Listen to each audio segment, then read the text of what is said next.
Hello everyone. Last video में हमने example जो डिटरमिनेंट के एग्जाम्पल्स थे वो हमने लगभग सारे सोल्व कर लिए थे। ठीक है, जहाँ पर भी डाउट हो सकता था वो सारा मैंने सोल्व करवा दिए थे। ठीक है, और उसमें जो भी आप लोगों के जिन लोगों ने भी डाउट भेजे थे सर ये एग्जाम्पल वो सारे उसमें मिल जाएंगे, प्रीवियस वीडियो और उससे भी पहले वाला जो वीडियो उसके अंदर। ठीक है, तो आज हम इस डिटरमिनेंट का जो लास्ट वीडियो है वो बनाने जा रहे हैं। ठीक है, डाउट क्लास जो है इसकी वो हम आज स्टार्ट करने वाले हैं और आज आपका डिटरमिनेंट का चैप्टर कंप्लीटली फिनिश माना जाएगा। ठीक है, और फिनिश हो जाएगा। तो उसके अंदर जो डाउट भेजे हैं, ठीक है, उन लोगों के नाम भी हम लेने वाले हैं। तो उसमें से सबसे फर्स्ट अगर बात करें तो स्टार्टिंग जो है डिटरमिनेंट की, उस स्टार्टिंग में ही आपका हमने देखा था कि हम डिटरमिनेंट को कैसे एक्सपांड करते हैं, किस तरीके से उसकी वैल्यू फाइंड करते हैं।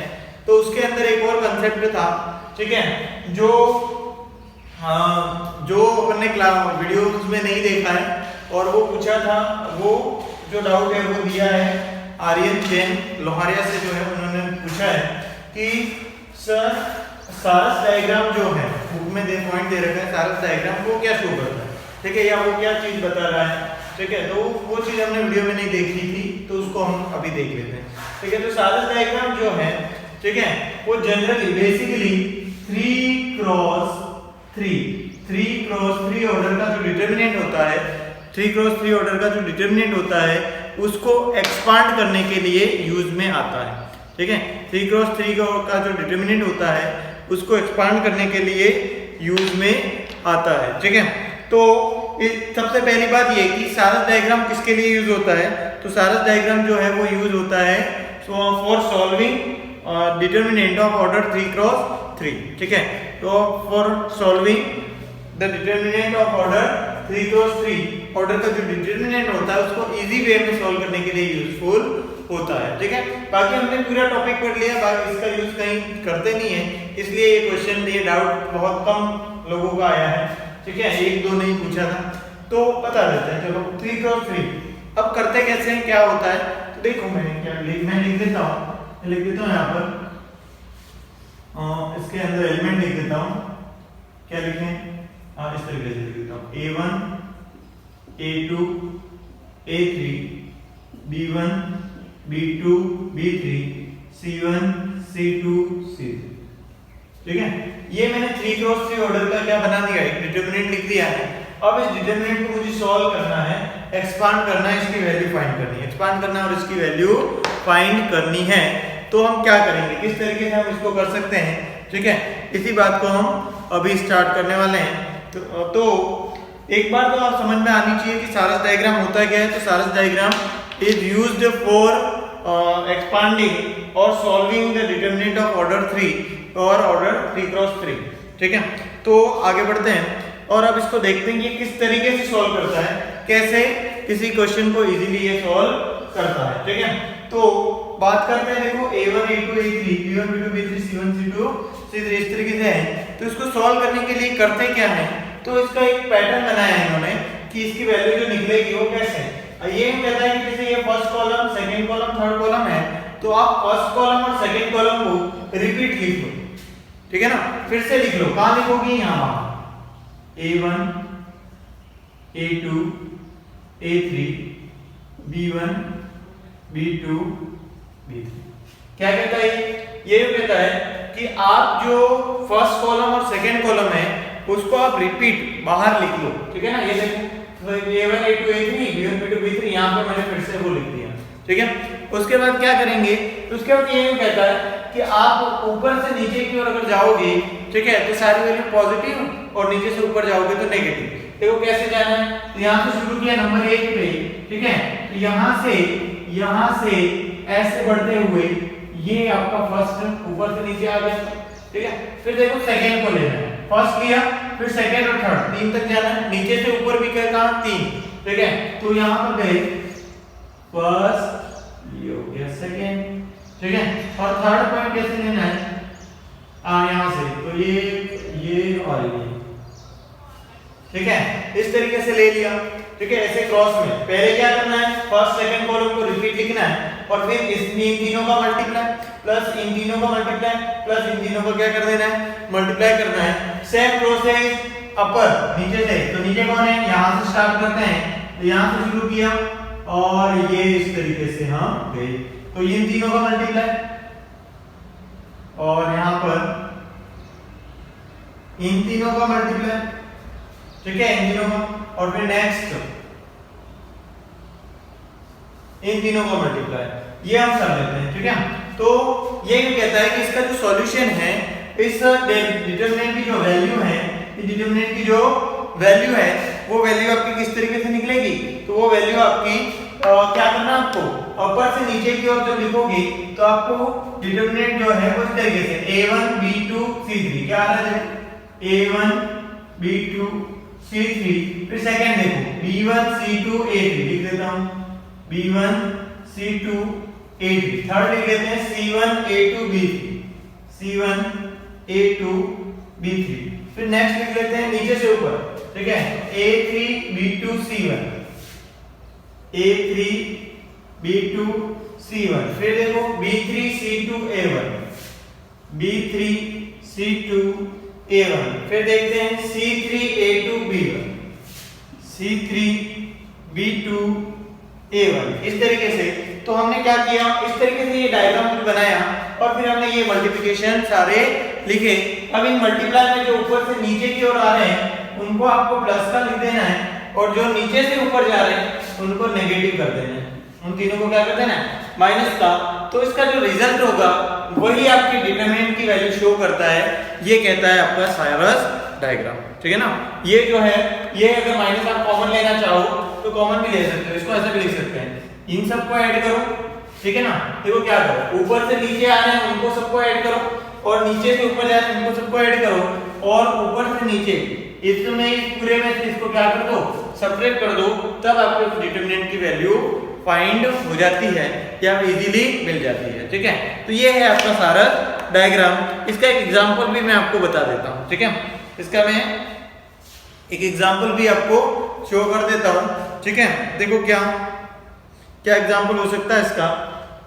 तो एक डिटरमिनेंट लिख लेता हूं, ठीक है, यहां पर लिख लेता हूं, यहां पे एक डिटरमिनेंट बताता हूं, 1 2 3 2 -1 5 3 2 -1, इस तरीके से आपके पास में एक डिटरमिनेंट है, ठीक है। अब इस डिटरमिनेंट की अगर हमको वैल्यू फाइंड करनी है तो सारा डायग्राम क्या कहता है कि 1 2 3, ये वापस लिखो 1 2 3, फिर लिखो 2 -1 2, ठीक है।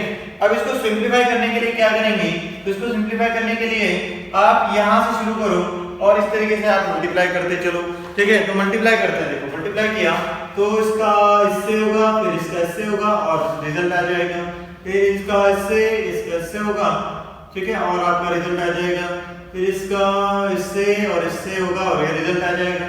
सिमिलरली अपर से नीचे से ऊपर ये और रिजल्ट आ जाएगा, फिर ये इस तरीके से ये आ गया और थर्ड मल्टीप्लाई इस तरीके से हो जाएगा, ठीक है।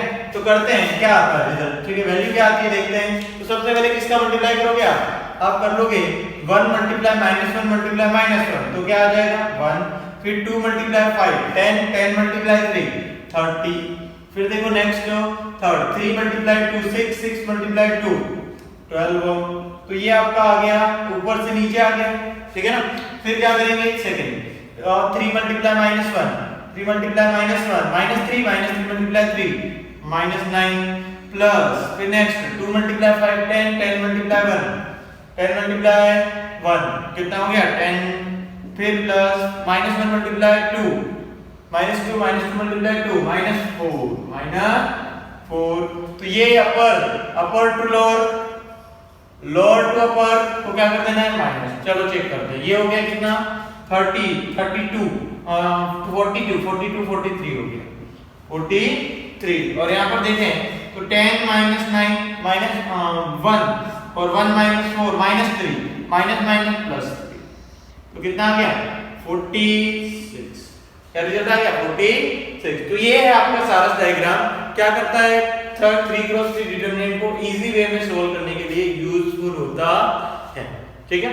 तो ये हमने डाउट क्लियर कर लिया। तो फर्स्ट डाउट आया था किसका, आर्यन जैन का।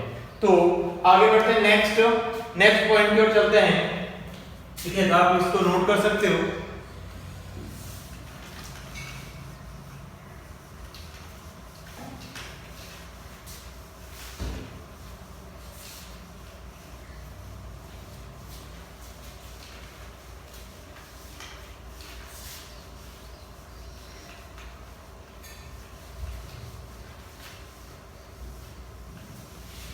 यस, तो नेक्स्ट पॉइंट जो है, नेक्स्ट जो डाउट पूछा था, ठीक है, वो पूछा गया है खुशी जैन की द्वारा प्रॉपर्टी नंबर 4, ठीक है ना, खुशी जैन लोहारिया से उनके द्वारा क्या पूछा गया कि सर प्रॉपर्टी 4 जो थी डिटरमिनेंट की वो थोड़ी एक्सप्लेन करें। तो कर लेते हैं। देखो प्रॉपर्टी नंबर 4 जनरली देखो क्या था कि डेल आपको एक डिटरमिनेंट दिया हुआ है और उस डिटरमिनेंट में इस तरीके से है a1 a2 a3 कर लेता हूं, b1 b2 b3 दे रखा है, c1 c2 एंड c3 दे रखा है।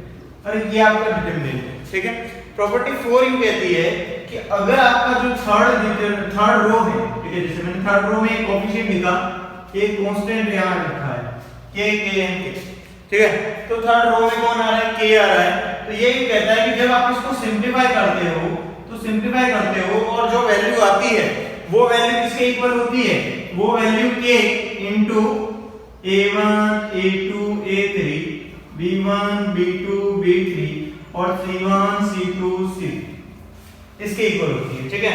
मतलब क्या, अगर जो थर्ड रो है, ठीक है, वहां पर अगर तीनों में, ठीक है, थर्ड रो में क्या है, k कॉमन दिख रहा है ना, तो वो k आप बाहर ले लो और उसके बाद जो डिटरमिनेंट बचेगा उसकी वैल्यू जो है उससे k की मल्टीप्लाई करो और इसकी वैल्यू निकालो, दोनों वैल्यू इक्वली आती है। मतलब मैं ये कह रहा हूं कि अगर किसी पर्टिकुलर रो या कॉलम में से कोई वैल्यू कॉमन आ रही है तो आप उस वैल्यू को कॉमन ले सकते हो। जबकि मैट्रिक्स में क्या होता था, मैट्रिक्स में तभी कॉमन आता था जब पूरे में जितने भी एलिमेंट है सब में अगर वो k है तब वो कॉमन आ सकता था, अदरवाइज नहीं आता था। लेकिन इसमें क्या है, किसी पर्टिकुलर रो में से है कॉमन है तो आप रो में से कॉमन लो, कॉलम में कॉमन है तो कॉलम में भी आप कॉमन ले सकते हो, ठीक है। तो हमने देखा कि अगर यही चीज कुछ इस तरीके से हो कि यही k आपका कहां हो, सारी जगह पर, ठीक है ना, सब पर हो। मैंने एक मैट्रिक्स बना दिया k, ठीक है, ये बना दिया, चलो ठीक है, k b बना दिया, ठीक है, a इक्वल टू क्या है, k b है। अब थोड़ा दिमाग लगाओ, अगर b जो मैट्रिक्स है आपका वो ये है a1 a2 a3 b1 b2 b3 c1 c2 c3, ये आपका b मैट्रिक्स है, ठीक है। अब अगर हम इसमें k का मल्टीप्लाई करेंगे, क्या करेंगे, k का मल्टीप्लाई करेंगे तो ये कैसा मैट्रिक्स बन जाएगा, k a1 k a2 k a3 फिर k b1 k b2 k b3 फिर k c1 k c2 k c3, इस तरीके से आपका मैट्रिक्स बन जाएगा। अब मैं बात कर रहा हूं कि अगर आपका मैं डिटरमिनेंट ऑफ a फाइंड करूं, ठीक है ना, तो देखो डिटरमिनेंट ऑफ b तो क्या हो जाएगा, इसी का डिटरमिनेंट हो जाएगा। देखो a1 a2 a3 b1 b2 b3 c1 c2 c3, ये तो कोई प्रॉब्लम नहीं, ठीक है।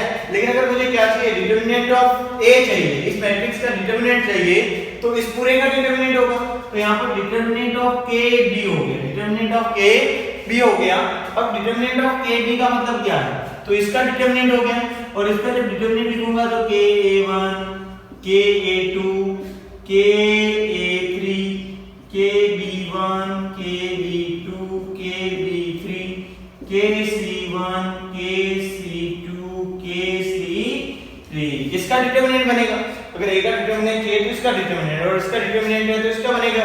लेकिन जब इसको थोड़ा सिंपलीफाई करेंगे, सॉल्व करेंगे, तो इसका जो रिजल्ट है वो किसके इक्वल होगा, तो ध्यान से देखो k कितने k कॉमन आएंगे, ये तो मल्टीप्लाई इसमें मल्टीप्लाई किसका होता है, k का सब में होता है। लेकिन डिटरमिनेंट क्या कहता है, कॉमन आप पर्टिकुलर रो या कॉलम से ही लोगे, तो इस रो से क्या कॉमन आएगा, फिर इस रो से भी क्या कॉमन आया, k स्क्वायर हो गया, फिर k कॉमन, मतलब k कितना हो गया, क्यों, जैसे ही k क्यूब कॉमन आया तो आपको बचा हुआ पार्ट क्या है, a1 a2 a3 b1 b2 b3 c1 c2 c3, इस तरीके से आपका बना। तो ये किसके इक्वल आया, k क्यूब, और ये वैल्यू किसके इक्वल है, डिटरमिनेंट ऑफ b के, डिटरमिनेंट ऑफ b। तो हमने पता किया कि डिटरमिनेंट ऑफ a की वैल्यू किसके इक्वल आ रही है, k cube determinant of b का, जब k का मल्टीप्लाई हो रहा है। ठीक है, तो इस तरीके से अगर आपका जो डिटरमिनेंट यहाँ पर 3, यहाँ पर k क्यूब बाहर आया, ठीक है, तो जरूरी नहीं है कि हमेशा k क्यूब बाहर आए।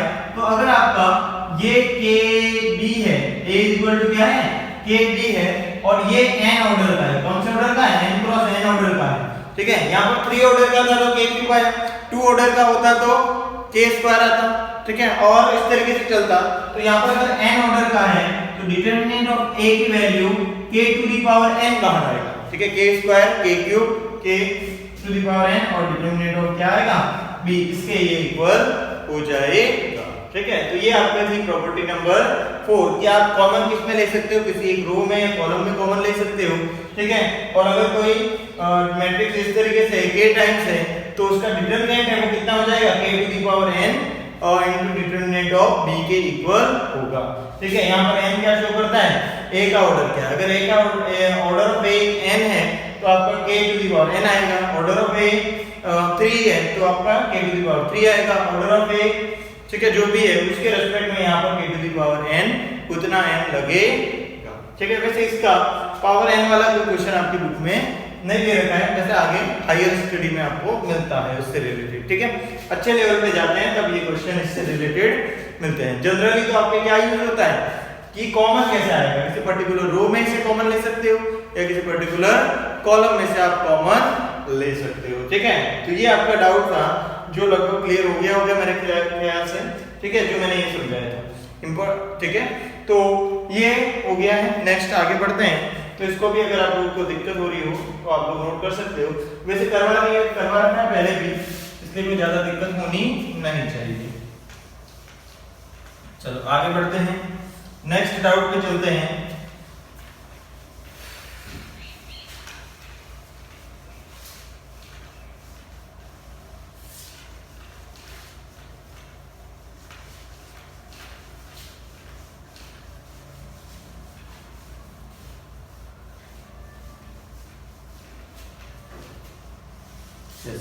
नेक्स्ट डाउट जो पूछा गया था वो पूछा था, ठीक है, नेक्स्ट डाउट पे चलते हैं। नेक्स्ट डाउट जो पूछा था वो पूछा गया था किंजल दोषी, ठीक है ना, किंजल दोषी जो है गनौरा से हैं, ठीक है, उनके द्वारा पूछा गया था sir exercise 4.2 question number 5, exercise 4.2 question number 5, मैं क्वेश्चन लिख रहा हूँ, क्वेश्चन नंबर 5, ठीक है, जो है वो समझ में नहीं आया, वैसे बहुत इजी क्वेश्चन था, y z x x y, ठीक है, और फिर दे रखा है y plus z plus x and x plus y is equal to, क्या प्रूव करना था, x minus y y minus z minus x, ये प्रूव करके बताना है। ठीक है, देखो ये डिटरमिनेंट दे रखा था और इसकी वैल्यू इसके इक्वल प्रूव करके बतानी है। ध्यान से देखो, ठीक है, जैसे बहुत सिंपल क्वेश्चन था। एक बात हमेशा ध्यान रखो, जब भी आपका 1 1 1 बन जाए, जब भी एक पर्टिकुलर रो, ठीक है, जो इतनी इजी बन जाए जिसको आपस में क्या करना है, सब्ट्रैक्ट करने से, इन दोनों को आपस में क्या करने से, सब्ट्रैक्ट करने से जीरोस बने, क्या बने, जीरो। तो यहाँ पर हमको दिख रहा है क्या हो रहा है, 1 और 1, इन दोनों को अगर आपस में सब्ट्रैक्ट करेंगे, R2 में चेंज R2 माइनस R1 करेंगे तो यहाँ पर जीरो बनेगा या नहीं बनेगा, बन जाएगा। और दूसरा R3 में चेंज करें, R3 में चेंज कर दें, R3 माइनस R1 कर लेते हैं, तो यहाँ पर भी R3 माइनस R1 करने से क्या बनेगा, जीरो। तो आपको ट्राई क्या करना है, आपको ये ट्राई करना है कि जीरो बने, ठीक है, मैक्सिमम कितने, 2 जीरो बन जाए, ठीक है, या तीनों बन जाए तो और बेटर है, लेकिन 2 जीरो बनेंगे उसके बाद आप एक्सपांड कर सकते हो। तो हमेशा ध्यान रखो, मैंने मैक्सिमम क्वेश्चन में, मोस्ट ऑफ क्वेश्चन में क्या करने की कोशिश की है, सेम बन जाए, कोई पर्टिकुलर रो या कॉलम क्या बन जाए, क्या एलिमेंट सारे क्या हो जाए, सेम सारे। अगर यहाँ a और यहाँ भी a हो तो a क्या ले लेते हैं, कॉमन, a क्या ले लेते हैं, कॉमन। a जब भी कॉमन आ गया तो यहाँ पर क्या बनता है, 1 1 1, ठीक है। जैसे 3 1 दिखे, 3 1 दिख गए, सीधा क्या कर दो, जीरो बना दो। कैसे जीरो बनाओगे, इन दोनों को सब्ट्रैक्ट कर लो, इन दोनों को भी सब्ट्रैक्ट कर लो, ठीक है ना।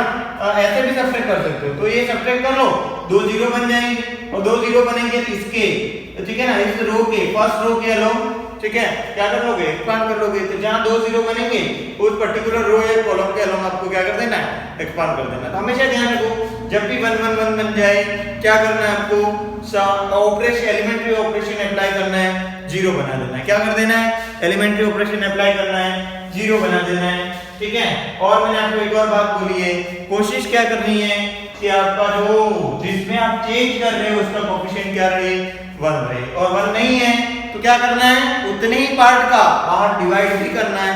इसके भी हमने एग्जांपल में कुछ क्वेश्चन दिखे थे। चलो स्टार्ट करते हैं। r2 - r1 कर लेते हैं, तो ये हो गया 1 y z y + z, यहां तो कोई चेंज नहीं है। यहां पर देखा तो 1 - 1 0, फिर यहां पर देखा zx - yz, z common, zx - yz, z common, क्या हो गया, x - y, फिर देखो z + x - y + z, z cancel, x - y,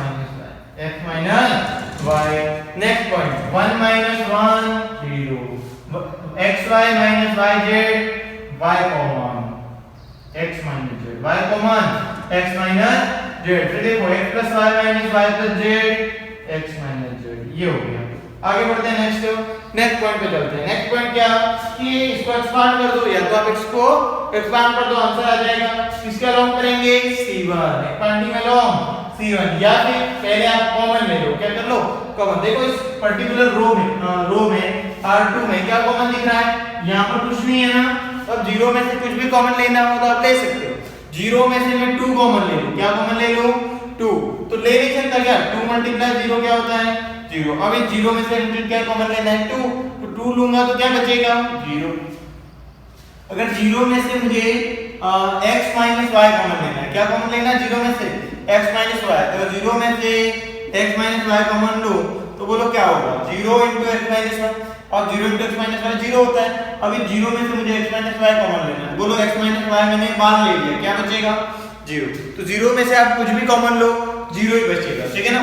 0 में से आप कुछ भी कॉमन लो, क्या बचेगा, 0 ही बचेगा। तो यहां पर देखो, यहां पर हो गया x - y, सेकंड रो में देखो x - y 0, 0 में से भी x - y कॉमन आ गया, ठीक है। फिर दूसरा x - z, कहां से, थर्ड रो, तो आपके पास जो डिटरमिनेंट बचा वो क्या है, देखो, तो ये हो गया 1 yz, और ये हो गया y + z। फिर देखो 0 में से क्या कॉमन लिया हमने, यहां से x - y, तो 0 में से x - y कॉमन, तो 0 बचा। फिर देखो यहां z बचा, और यहां पर क्या बचा, 1।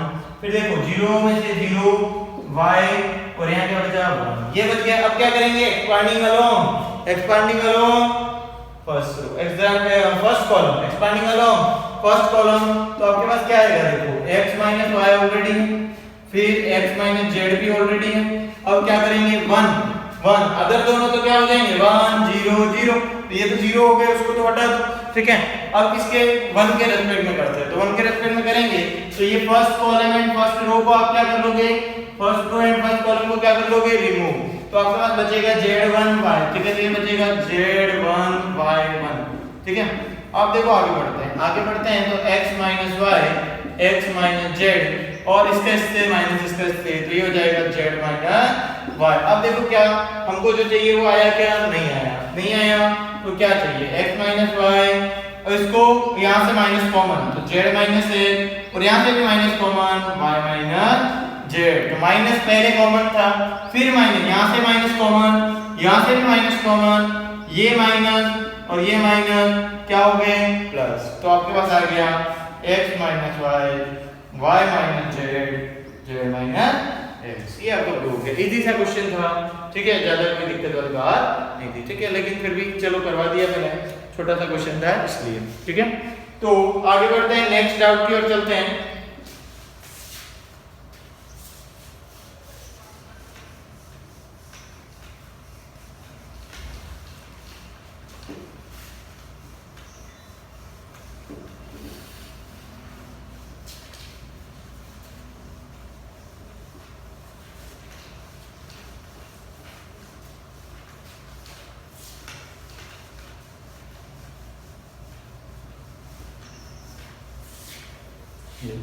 नेक्स्ट डाउट जो पूछा था वो था आपके मिसेलेनियस एक्सरसाइज से, ठीक है। मिसेलेनियस एक्सरसाइज का था, ये मैं लिख लेता हूँ, एक बार क्वेश्चन लिख लेता हूँ। क्वेश्चन नंबर 4, मिसेलेनियस एक्सरसाइज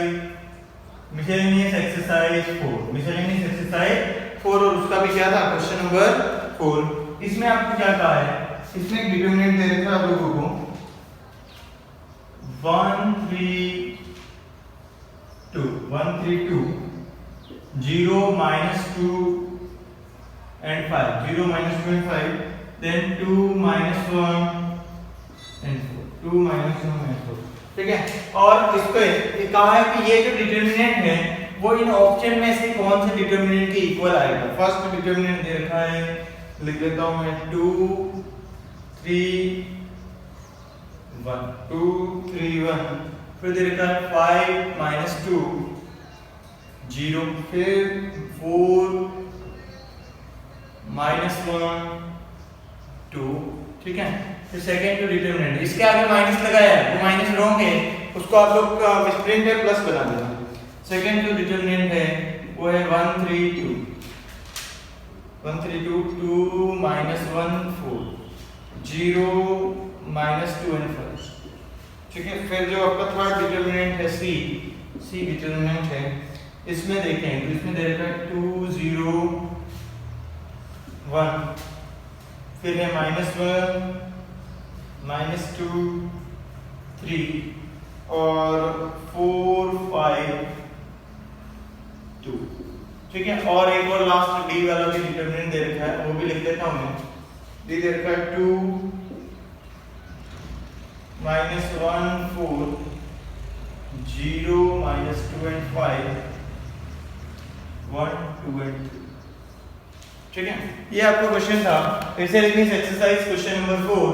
इस क्वेश्चन में ये डिटरमिनेंट दे रखा और ये डिटरमिनेंट इनमें से किसके इक्वल होगा, कौन सी वैल्यू के इक्वल होगा, तो इसके बारे में पूछा गया है। अब देखो क्या कि यहाँ पर अब इन सब इसको भी सॉल्व करें, इन सबको सॉल्व करें और रिजल्ट ये माइनस है ना, ये भी मिसप्रिंट है, इसमें यहाँ माइनस आएगा और यहाँ प्लस आएगा, ठीक है। क्वेश्चन मिसप्रिंट है, उसमें कोई दिक्कत नहीं। चलो तो प्रॉपर्टीज से हम इसको कन्वर्ट करेंगे, सॉल्व नहीं करेंगे, एक्सपांड नहीं करेंगे, ठीक है। तो हम थोड़ा सा माइंड लगाते हैं, ट्राई करते हैं 1 बाय 1। तो यहाँ पर हम देखें तो देखो रो इंटरचेंज हो सकते हैं, रो कॉलम इंटरचेंज हो सकते हैं। सबसे पहले बात करें कि 1 3 2 जो है वो किसी पर्टिकुलर रो और कॉलम में आना चाहिए, ठीक है। तो 1 3 2 इसमें आ रहा है, ठीक है, 1 3 2 आ रहा है, साथ में 5, चलो ठीक है। तो इसको थोड़ा सा आपको सोचना पड़ेगा ना, थोड़ा सा माइंड लगाना पड़ेगा कि हम किस तरीके से इसको एडजस्ट कर सकते हैं, ठीक है। तो एक काम कर लेते हैं, ये वाला जो ऑप्शन है ना वो इसका करेक्ट है, ठीक है। वैसे तो क्या करें 1 3 2, एक बार रो और कॉलम को आपस में क्या कर लो, इंटरचेंज। आपको हर एक के लिए ट्राई करना पड़ेगा, पहले आप इसके लिए ट्राई करो, फिर सेम बनता है क्या, चलो मैं इसके लिए ट्राई करके बताता हूं। इसके लिए क्या, देखो 1 सबसे नीचे होना चाहिए, तो इन दोनों को इंटरचेंज कर लो, तो ये हो गया आपका क्या, हाँ देखो क्या किया इसने, बस इन दोनों को इंटरचेंज किया है ना, ठीक है। तो इंटरचेंज करेंगे तो आपका रिजल्ट आएगा 2 5 4 and 3 minus 2 and minus 1, और 1 5 4 है वो यहाँ चला गया और ये यहाँ आ जाएगा 1 0 2, ठीक है। और बाहर क्या लग जाएगा, नेगेटिव साइन। क्या ये दोनों इक्वल हैं, 2 5 4 and 1 0 2, ठीक है। तो ये दोनों इक्वल नहीं है, ठीक है, क्योंकि यहाँ पर क्या रहेगा, प्लस। सेकंड इसी तरीके से आपको सेकंड के लिए ट्राई करना है, फिर आप इसको थर्ड के लिए ट्राई करोगे।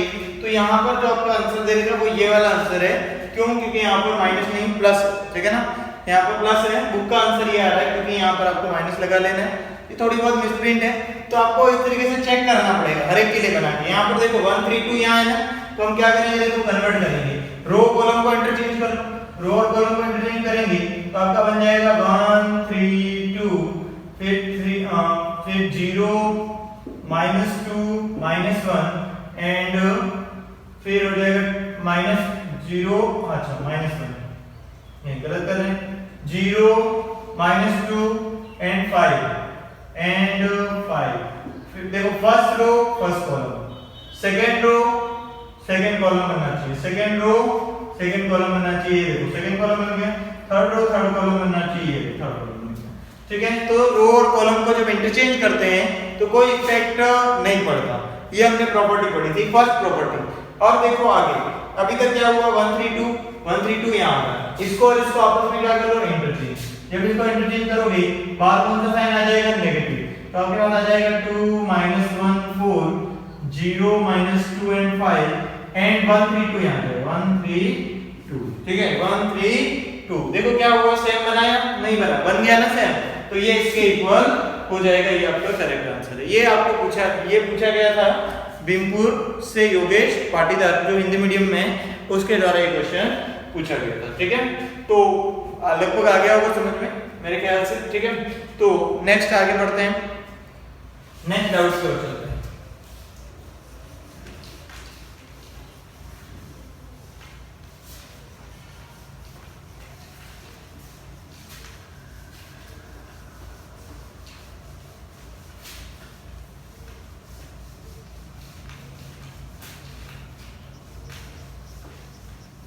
यस, नेक्स्ट डाउट जो है वो है इसी मिसेलेनियस एक्सरसाइज का क्वेश्चन नंबर 8। क्वेश्चन नंबर 8 जो है वो डाउट है, और लिख लेता हूं मैं 4 2 1 1 whole square is equal to 3 2 1x 3 2 1x minus x 3 minus 2 and 1। ठीक है, इस तरीके से डिटरमिनेंट दे रखा है और इसको सिंपलीफाई करना है। Find the value of x, क्या फाइंड करना है, find the value of x। x की क्या वैल्यू आएगी, तो ये भी पूछा है योगेश पाटीदार के द्वारा ही। ठीक है, तो देखते हैं कैसे करें।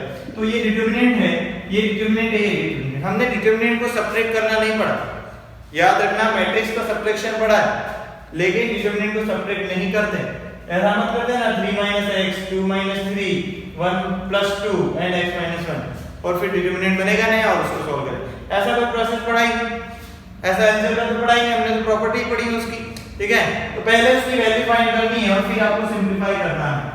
ठीक है, एक और बात अगर आप देखें, मैं कह दूं कि x 1 2 3 is equal to 2 1 3x।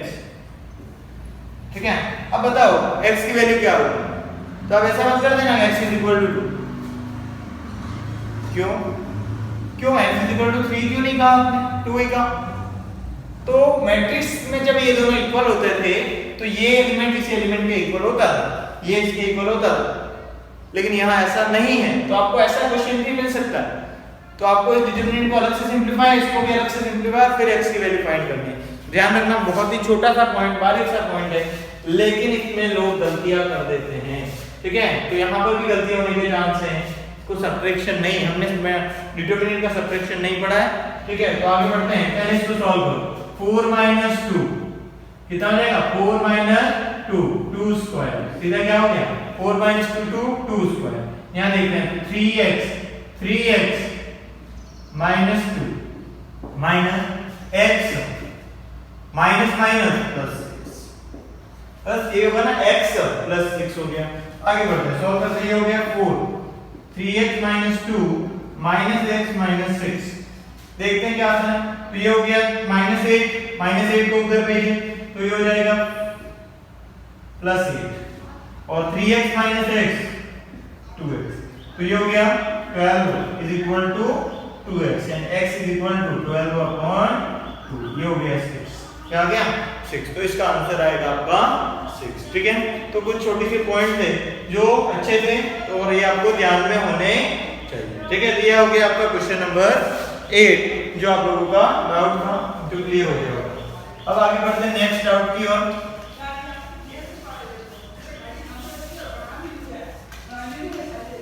Next doubt की ओर हम बढ़ते हैं। ठीक है, क्या है नेक्स्ट डाउट, तो नेक्स्ट जो है वो है क्वेश्चन नंबर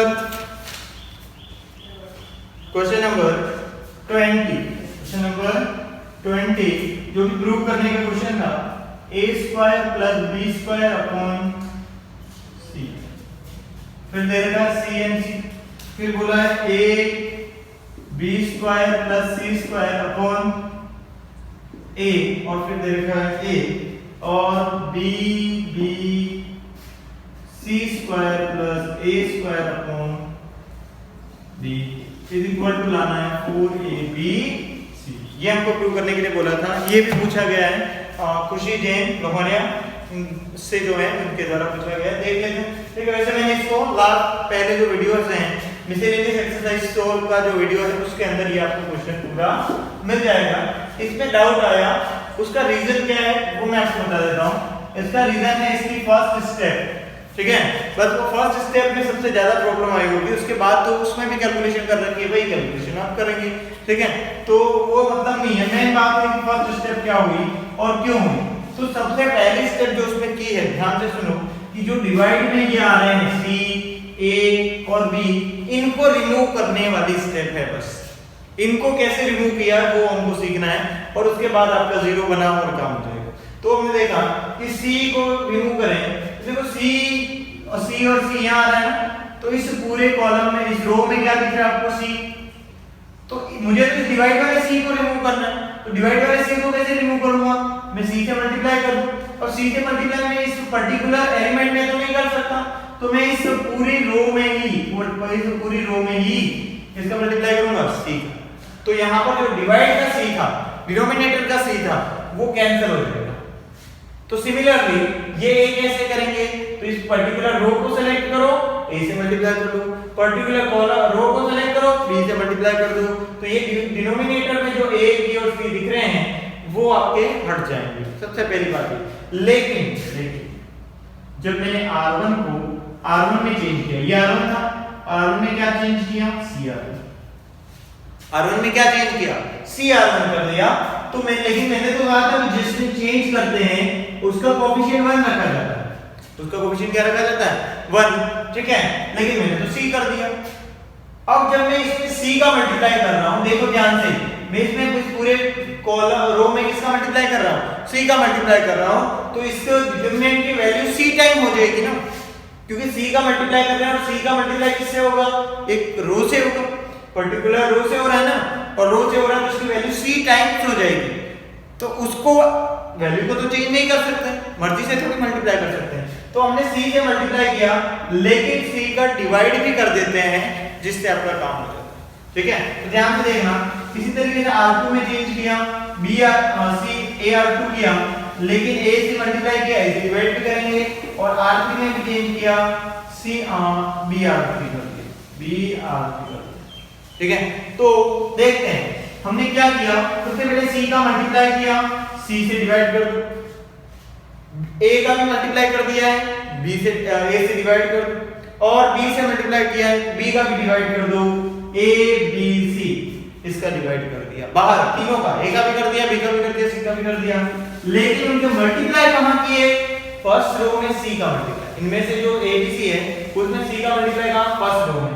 फर्स्ट रो में क्यों, क्योंकि ये C हटाना है, ये C हट गया, तो आपके पास आ गया a square plus b square c square c square. Next यहां पर देखा तो a square b square plus c square and a square. फिर यहां पर जब किया तो b स्क्वायर और c square plus a square. ठीक है, अब अगर हम जीरो बनाने की बात करें तो इसमें जितनी भी जगह सब पर जीरो नहीं बन पाएगा, कुछ पोजीशन पे जीरो बन सकता है। तो एक तो जीरो बन सकता है, अगर हम इन दोनों को सब्ट्रैक्ट कर लें तो जीरो बन जाएगा। ठीक है, तो हम क्या करेंगे, C3 में चेंज करेंगे, C3 माइनस C2 कर देते हैं, C3 माइनस C2, तो आपका एक जीरो बन जाएगा। देखो ध्यान से, C3 में चेंज, कहां चेंज किया, C3 में, C3 तो ये हो गया आपका zero, C square minus C square zero, A square minus B square plus C square. ठीक है, फिर देखा इन दोनों को सब्ट्रैक्ट करें तो ये हो जाएगा A square plus C square minus B square. ठीक है, एक जीरो तो यहाँ बना। दूसरा कहाँ चेंज करें, तो दूसरा इन दोनों को सब्ट्रैक्ट करने से भी तो जीरो बन जाएगा, तो इसको इसके साथ सब्ट्रैक्ट किया है, इसको इसके साथ भी सब्ट्रैक्ट कर दो, यही ऑपरेशन कर लो। C1 में चेंज कर लेते हैं, C1 में चेंज कर लेते हैं, क्या चेंज करेंगे, तो हम करेंगे C1 माइनस C2। ठीक है, तो आपके पास आएगा A square plus B square minus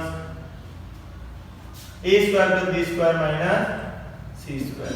फिर next a square minus b square minus c square और 0, ठीक है। और ये जो है आपका एज रहेगा कौन सा था, ये b square plus c square और b स्क्वायर, ये पूरा एज रहेगा। अब चाहो तो और कुछ हो रहा हो सब्ट्रैक्ट तो वो कर सकते हैं, ठीक है। अगर हम इन दोनों को,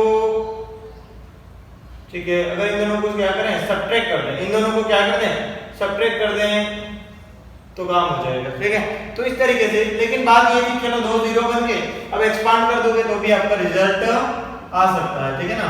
तो a b c main important बात थी कि यहाँ पर किस तरीके से आप करोगे, ठीक है। इस ऑपरेशन से पहले आप एक और ऑपरेशन कर सकते थे कि हम इन दोनों को ऐड करें और फिर इसमें से सब्ट्रैक्ट कर दें, ऐसा भी कर सकते थे, ठीक है। तो इन दोनों को ऐड करें और इसमें से सब्ट्रैक्ट करें, ठीक है, और फिर इन दोनों को ऐड करें और इसमें सब्ट्रैक्ट करें। हाँ, तो ये और भी बेटर हो सकता था, ठीक है, और अच्छा हो सकता था। क्या करते देखो, r1 plus r2, r1 plus, हाँ नहीं, ठीक है, ये कर लेते हैं, क्या कर लेते, r1 minus r2 minus r3, क्या कर लेते, r1 minus r2 minus r3, तो एक 0 और आ सकता था, ठीक है। और उसके बाद भी ये ऑपरेशन करके आप 0 बना सकते थे। तो वो सारी चीजें हैं, वो तो पूरा क्वेश्चन आपको उस मिसलेनियस एक्सरसाइज में जो सॉल्यूशन है वहां पर इसके आगे का पैटर्न आपको मिल जाएगा, है ना।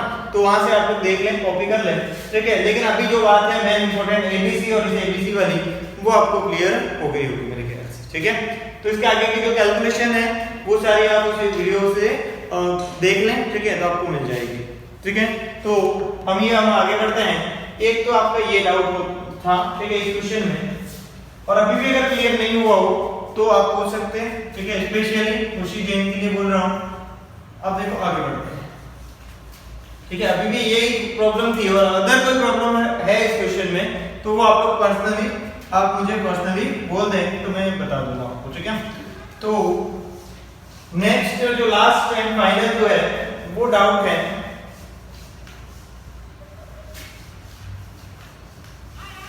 यस, वो जो डाउट है वो है आपका, वो भी खुशी जैन का ही है, वो है क्वेश्चन नंबर 21, क्वेश्चन नंबर 21। ये भी पूरा अपने वीडियो में सॉल्व करवा रखा है, फिर भी देखते हैं क्या है।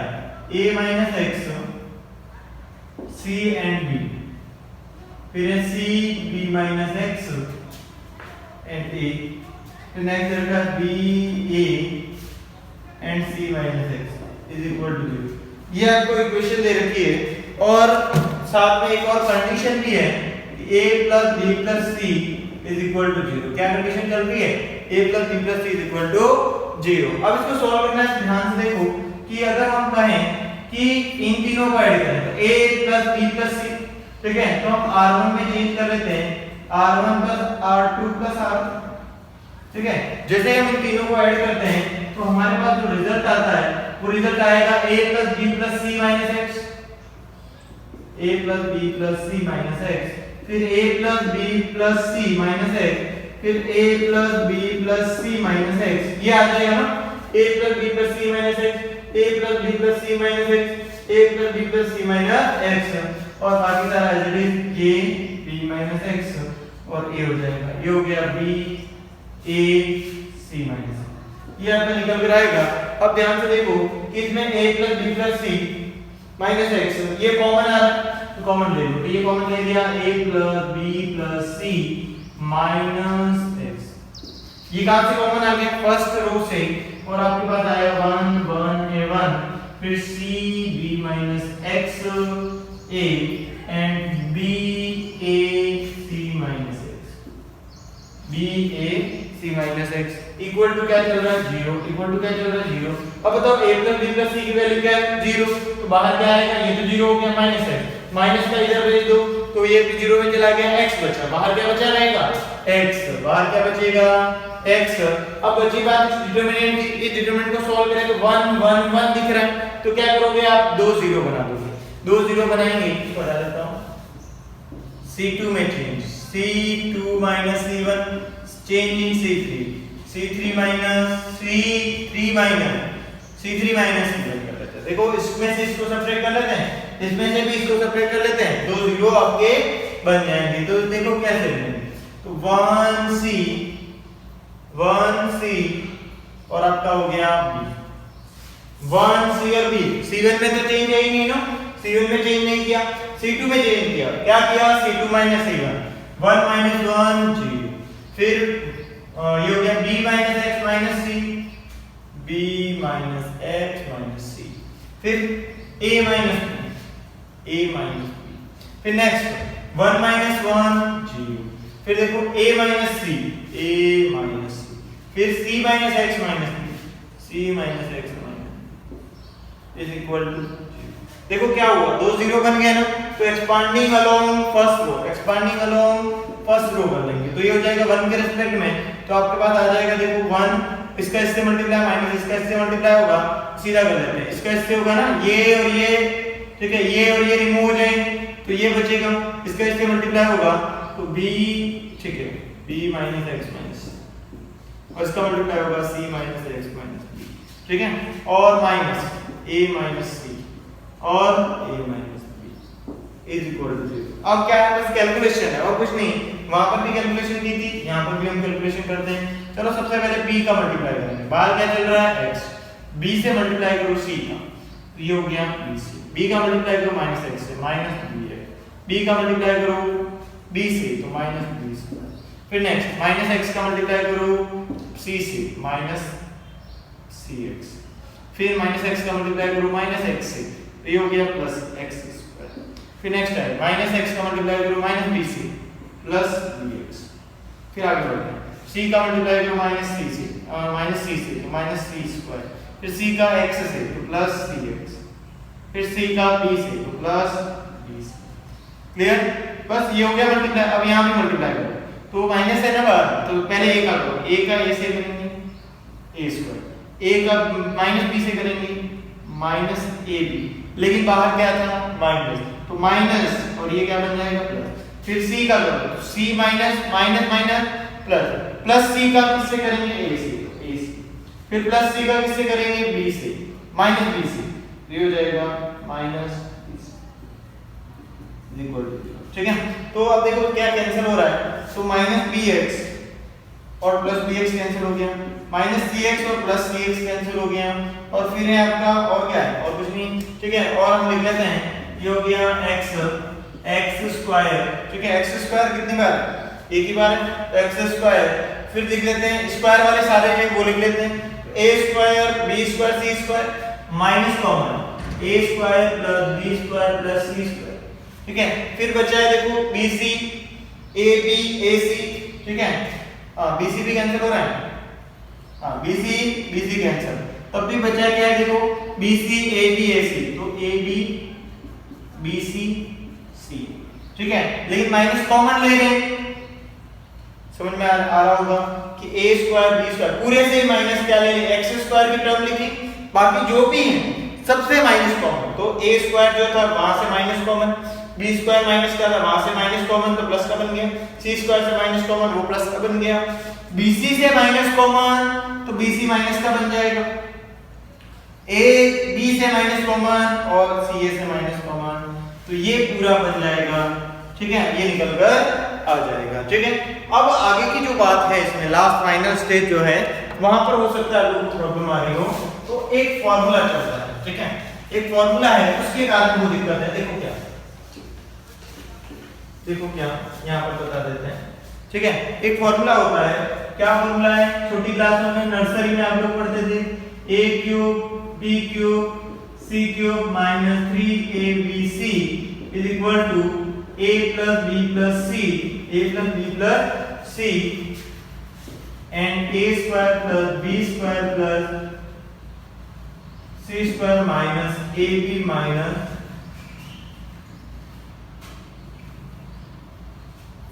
माइनस एक सेकेंड रुको, ठीक है, और माइनस bc माइनस ca, ठीक है, ये पूरा पार्ट आता था,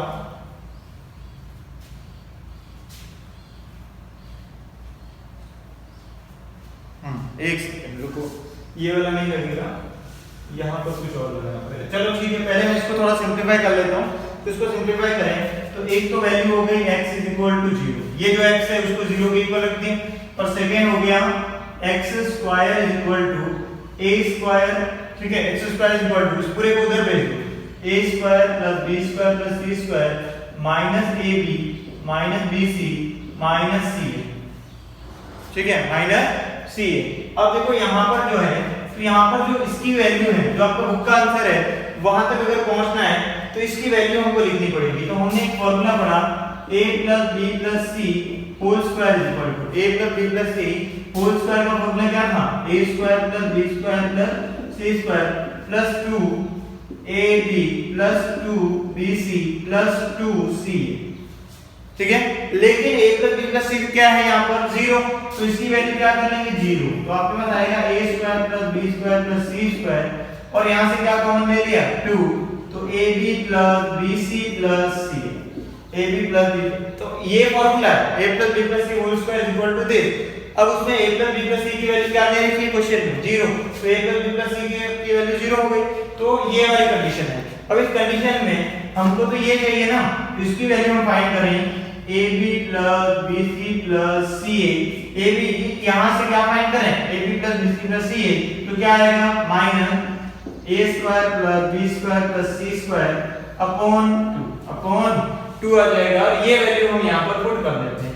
जैसे ही हमने पुट की तो x square is equal to a square plus b square plus c square, और minus common ab plus bc plus ca की जो वैल्यू है वो हम ये पुट कर देंगे, तो माइनस और ये माइनस क्या हो जाएगा प्लस, क्या हो जाएगा plus, a square plus b square plus c square upon 2, तो एक ये पूरा a square plus b square plus c, ये 1 और ये हाफ, 1 एंड हाफ क्या हो गया 3/2, तो ये x की वैल्यू हो गई 3/2 a square plus b square plus c square, ये हो गई x स्क्वायर की वैल्यू, और x की वैल्यू क्या हो जाएगी अंडर रूट प्लस माइनस, ठीक है ना, अंडर रूट प्लस माइनस, ये आपका आंसर निकल कर आ जाएगा, ठीक है। तो थोड़ी अच्छी कैलकुलेशन है, कुछ फॉर्मूले हैं, तो मेरे हिसाब से क्लियर हो गया होगा, और नहीं हुआ हो तो आप लोग पूछ लें, ठीक है ना। तो हो गया होगा, वैसे 2 बार बता रखा है, ठीक है। तो ये आपका क्वेश्चन कंप्लीट हो गया, तो इसको हटा देते हैं।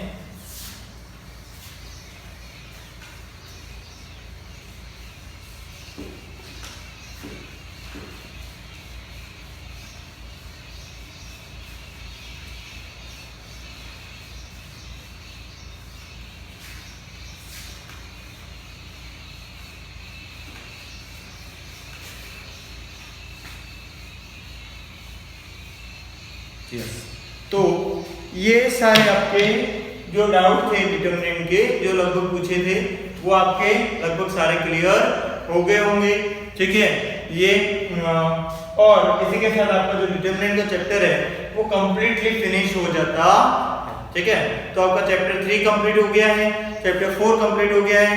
अभी तक नहीं किया है तो कर लें जल्दी से जल्दी, ठीक है, क्योंकि बहुत जल्द अब हम नेक्स्ट चैप्टर स्टार्ट करने वाले हैं, चैप्टर 5, ठीक है। तो सभी लोग जल्दी से जल्दी कंप्लीट करें। और आप लोगों को कैसा लग रहा है, ठीक है, समझ में आ रहा है नहीं आ रहा है, ठीक है, तो उसके बारे में आप लोग रिप्लाई दें, और रिप्लाई दें। आज के लिए बस इतना ही। नेक्स्ट चैप्टर आपका अपना रहेगा चैप्टर 5, ठीक है ना। कौन सा रहेगा? चैप्टर 5, जो कि क्या है, इनवर्स ऑफ मैट्रिक्स, जिसकी बात अपन मैंने कही थी मैट्रिक्स वाले चैप्टर में कि डिवीजन नहीं होता मैट्रिक्स में, उसकी जगह क्या आ जाता है, इनवर्स आ जाता है, उसकी हम बात करेंगे, ठीक है। तो ऑल द बेस्ट, आज के लिए इतना ही, थैंक यू।